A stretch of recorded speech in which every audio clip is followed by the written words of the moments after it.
دیکھیے، حقوق کی بنیاد پہ یہ تحریک شروع ہوئی ہے. میں اپنے ان حقوق کا موازنہ پنجاب سے کروا سکتا ہوں، خیبر پختونخوا سے کروا سکتا ہوں، بلوچستان سے کروا سکتا ہوں، سندھ سے کروا سکتا ہوں، فیڈرل سے کروا سکتا ہوں. میں کسی یورپی یونین یا کسی ایسے ملک سے نہیں کروا سکتا جن کے وسائل حالات ہم سے بہت بہتر ہیں. اس وقت آزاد کشمیر کی عوام 3 روپے بجلی استعمال کر رہی ہے. اس وقت ہم پنجاب جہاں آٹا گندم پیدا ہوتی ہے، ہم 2000 روپے گندم ان سے زیادہ سستی ڈبل ہم اس وقت لے رہے ہیں اور کھا رہے ہیں. سبسڈی لے رہے ہیں. یہ بھی مطالبات ہیں جو پورے ہوئے. جی پورے ہوئے.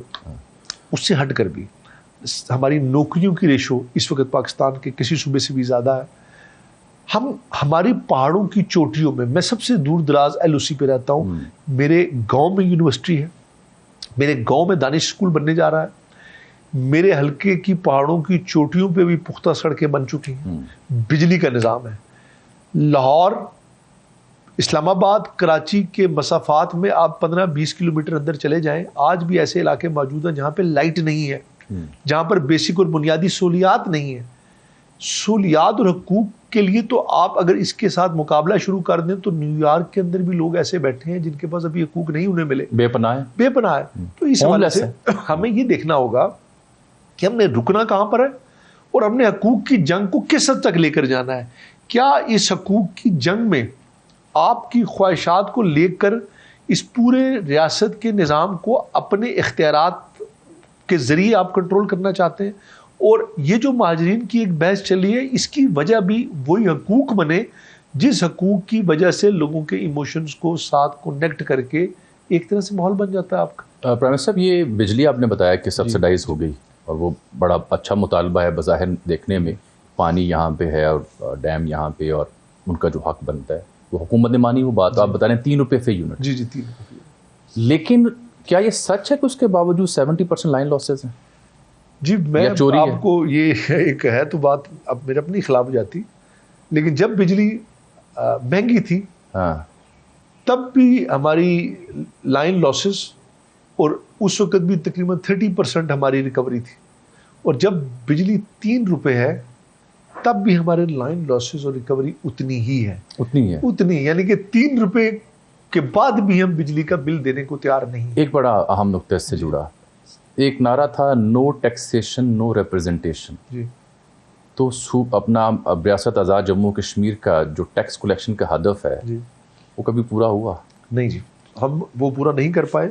اور بلکہ ہماری بدقسمتی کہ جب بھی اسے ہم نے پورا کرنے کی کوشش کی تو ہمارے جوائنٹ ایکشن کمیٹی کے بھائی اپنے ان تاجر بھائیوں کے پاس اکثر چلے جاتے ہیں اور جا کر ان سے ان کی سپورٹ کرتے ہیں کہ وہ ان کے ساتھ کھڑے ہوں گے. لیکن نعرہ تو برعکس ہے، نو ٹیکسیشن نو ریپرزنٹیشن. دیکھیے نعرہ تو برعکس ہے، لیکن افسوس کی بات ہے کہ تضاد ہے اپنی ہی سوچ اور اپنی ہی باتوں کے اندر. اور ریاست کے جو وسائل ہیں، جو پوٹینشیل ہے جس پہ آزاد کشمیر کی چھوٹی سی ریاست اپنے وسائل کی بنیاد پر بہت آگے جا سکتی ہے، ان کو اپنی وسائل کو استعمال کرنے سے اس طرح سے نہیں دیا جاتا. اور ٹیکس کلیکشن جو ہماری بنتی ہے، شاید ہم اپنے اہداف اسی بنیاد پر پورا نہیں کر پاتے کہ عوامی سپورٹ اس بیانیے کو ملتی ہے. یہ تو سارے موضوع سے جڑے وہ سوالات ہیں جو تنقیدی پہلو اجاگر کرتے ہیں، لیکن کچھ عوامی جذبات کے پہلو وہ بھی بحیثیت صحافی اور بحیثیت کشمیری مجھ پہ فرض اور آپ پہ فرض ہم بات کریں.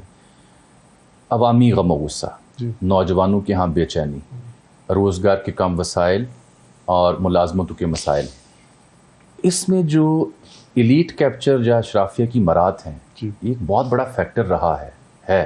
مراد ختم کی جائیں. میں نے دیکھا ہے کہ کچھ ریٹائرڈ لوگ ایسے بھی ہیں جو اردلی کی مد میں 40,000 روپیہ لینا بھی نہیں چھوڑتے. تو یہ تو جو مطالبات تھے نوجوان کے، طالب علم کے یا کسی کمیٹی کے، تو جائز تھے. دیکھیے ہمیں تو سب سے پہلے اس بات کی سمجھ نہیں آئی کہ اشرافیہ کی مراد کا یہ جو ایک بیانیہ یہ کہاں سے آیا. میں نے آپ سے پہلے کہا نا کہ کسی بھی چیز کا موازنہ کیا جاتا ہے. یہ اشرافیہ کی مراد ہے کیا؟ سب سے بڑھ کر اشرافیہ ہے کون؟ ایک سرکاری ملازم جو اپنی بیسک پے اور اپنا پریویلیج لیتا ہے، کیا اس کی تنخواہ اس کی مراد ہے؟ آزاد کشمیر کا ممبر اسمبلی جو 1.5 لاکھ روپیہ تنخواہ لیتا ہے، کیا وہ 1.5 لاکھ روپے کی تنخواہ اس کی مراد ہے؟ کیا اگر ایک ریاست کا وزیر 2 लाख रुपया सारी तनख्वाह लेता है तो वो उसकी मराद है?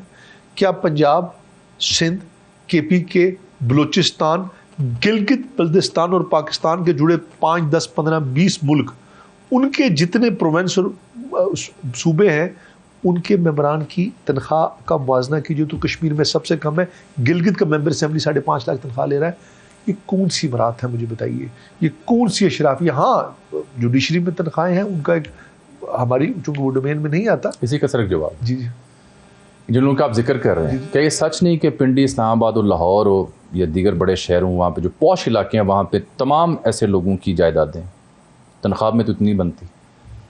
देखिए, तनख्वाह पे तो मेरे ख्याल में वज़ीर-ए-आज़म के लिए भी घर बनाना मुमकिन नहीं होता, चूँकि तनख्वाह किसी की भी नहीं होता। और यकीनन अगर कोई किसी के पास कोई ऐसा ज़रिया है या किसी ज़राए से वो गलत, उससे सर अवाम में गम और गुस्सा पाया गया ना? देखिए, अवाम में तो गम और गुस्सा पैदा किया गया। आज़ाद कश्मीर की सबसे बड़ी खूबसूरती है कि यहाँ पे मिडिल क्लास कल्चर है, यहाँ पर उस तरह से फ्यूडलिज्म नहीं है, यहाँ पर सफ़ेद पोश लोग हैं, कोई ख़ानदानी है, कबायली सिस्टम है। ये गम और गुस्सा पैदा किया गया। और मैं आपको थोड़ी सी बात बताऊँ, इसमें कहीं ना कहीं हमारा कुछ कसूर ज़रूर है कि जो पिछली अरसा जिस हुकूमत का मैं भी हिस्सा था, उसमें जब हमारी हुकूमत बनी तो उसमें 1-2.5 साल का एक ऐसा स्पेस आ गया जिसमें लोगों से हमारी कनेक्टिविटी नहीं रही। आज़ाद कश्मीर के लोग बात करने वाले हैं, बोलने वाले हैं, डिस्कशन करते हैं। नहीं, ये तो वाहिद इलाका है इस पूरे पाकिस्तान से जुड़ा हुआ जो पॉलिटिकल डिस्कोर्स का बचपन से हिस्सा रहा है। लेकिन इस 2.5 साल में जो एक रब्ता टूटा, कुछ चीज़ें मिस हैंडल हुई और कुछ चीज़ों को मिसकैलकुलेट किया गया, जिसकी वजह से लोग सियासी निज़ाम से दूर हुए। आज़ाद कश्मीर का सियासी निज़ाम इतना मजबूत है, जिसके बारे में इसको आप नेगेटिव भी कह सकते हैं, पॉजिटिव भी, कि यहाँ 5 साल में 4 प्राइम मिनिस्टर है पर निज़ाम कायम रहा। यानी कि विद इन हाउस तो अब तब्दीली ला सके, लेकिन असेंबली की मुद्दत आपने पूरी की है।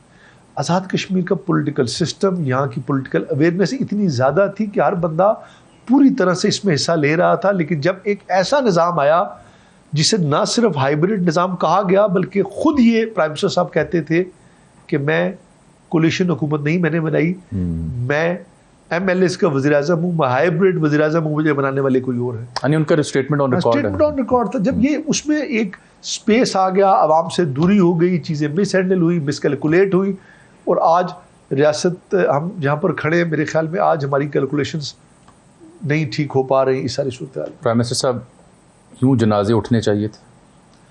जनाजे किसी सूरत में नहीं उठने चाहिए, सीटें रहती हैं जाती। यूँ धावा, एहतजाज 144 इसका निफाज होना चाहिए था?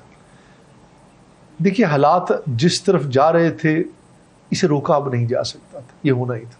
क्योंकि चीज़ें जब टेबल पर हल नहीं होती, तो माजी में भी जब इनका नफाद नहीं भी हुआ था, पुलिस वाले भी मरे, आम शहरी भी मरे, तिम्बर के डंडे भी दिखाए गए, तब भी हुआ, तो अब भी होना था। आज जब मैं आपसे इस सारे सूरत हाल पे बहस करने के बाद सवाल व जवाब, ये वाले सवाल, दोनों तरफ का मौके मैंने आपके सामने रखा है। You are the prime minister, what is the solution now, what is the way forward now?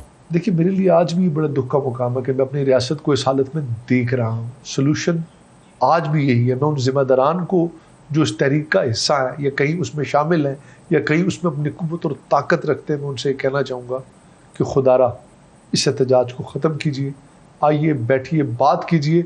हम आपको सियासी अमल के ज़रिए कोई ना कोई ऐसा रास्ता ज़रूर निकाल के देंगे कि आपके मामला। हुकूमत रियासत आज़ाद जम्मू कश्मीर आज भी बातचीत के लिए तैयार है? आज भी तैयार है बातचीत। मैम साहब, एक बड़ी अहम बात आज आपने प्रोग्राम में की कि ऑल पार्टीज़ कॉन्फ्रेंस से पहले आप खुद चल के उनके घर गए, यू वर देयर जी। अब आप पे एतराज़ ये हो रहा है कि सिंस जब से सिचुएशन बिगड़ी है 3-4 दिनों से, you are not there in Muzaffarabad, आप इस्लामाबाद में हैं। जी, मैं परसों इलेक्शन शेड्यूल अनाउंस होने के बाद इस वजह से इस्लामाबाद आया हूँ कि हमें यहाँ पार्लिमानी पार्टी की मीटिंग के लिए बुलाया गया, और 2 दिनों से आज़ाद कश्मीर के हवाले से यहाँ पर लगातार हमारी वफाक में मीटिंग्स जारी हैं, और मैं मीडिया इंस्ट्रक्शंस कर रहा हूँ इस बुनियाद पर कि कोई मैं यहाँ पर बैठकर उनके लिए रास्ता निकाल सकूँ।